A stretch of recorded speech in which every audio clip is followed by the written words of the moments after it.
Hey, welcome to Instant Value Handicapping.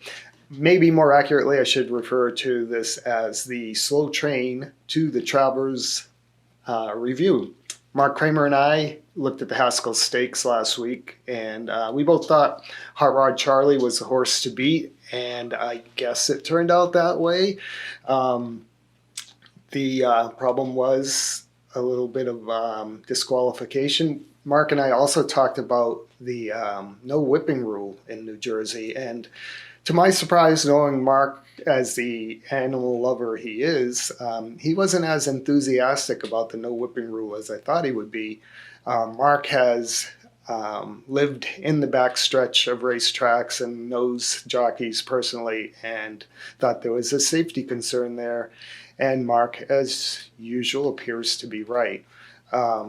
For those of you who didn't see the Haskell or who want to see it again, we're going to roll it here. And I'm going to tell you my thoughts as I was watching the race. And start by saying it was another really amazing performance by Hot Rod Charlie. And again, it did not result in a win. As I said in that conversation with Mark Cramer, the devil's advocate view of the horse would be he's only won 2 races in 9 starts, and now it's 2 for 10. So you can see at the beginning of the race he gets good position.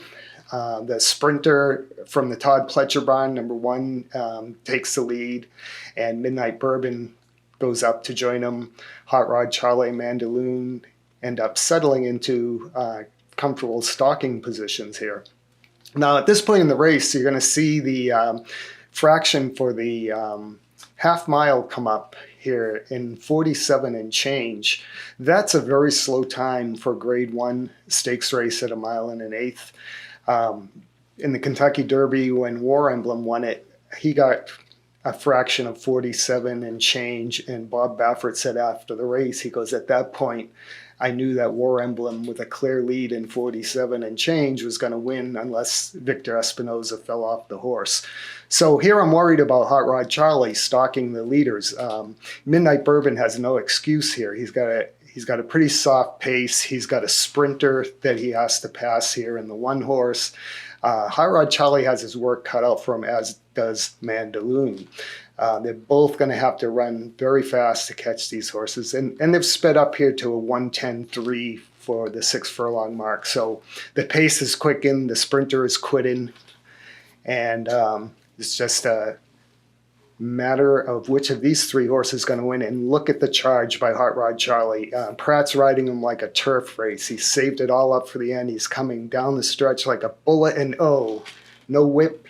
He drifted in. He can't correct the horse's path. Clearly, he caused the problem and should be disqualified. An absolutely great race marred by that. And so I think there'll be quite a bit of controversy now over the no whipping rule. As a brief follow-up, the next day I was playing races at Monmouth, and it was, I believe, a claiming race. I had a horse coming from off the pace that looked very similar to what Hot Rod Charlie was doing. He was coming down the stretch from the outside, passing horses, and he drifted in just as Hot Rod Charlie did, and he cut off a horse, but gave him maybe a stride more room than Pratt was able to do on Hot Rod Charlie, and there was no incident there. But it shows that I think, the lack of a whip, or the jockey's hesitancy to use it for a correction is going to cause some problems there. And if you think about it from Pratt's perspective, and Paco Lopez, who's on the ground there in the stretch, actually rode the very next day, so no serious injury to him.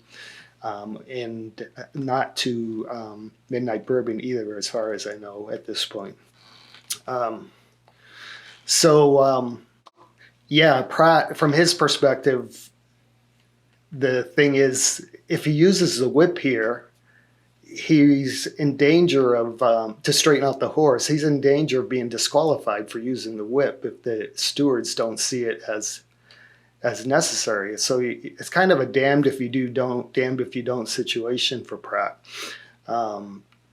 If he uses the whip here and gets his horse out and doesn't interfere and wins, then there's no catastrophic event, and it might be viewed as an unnecessary use of the whip. So anyway, those are the issues that probably you're going to hear a lot about in the coming weeks.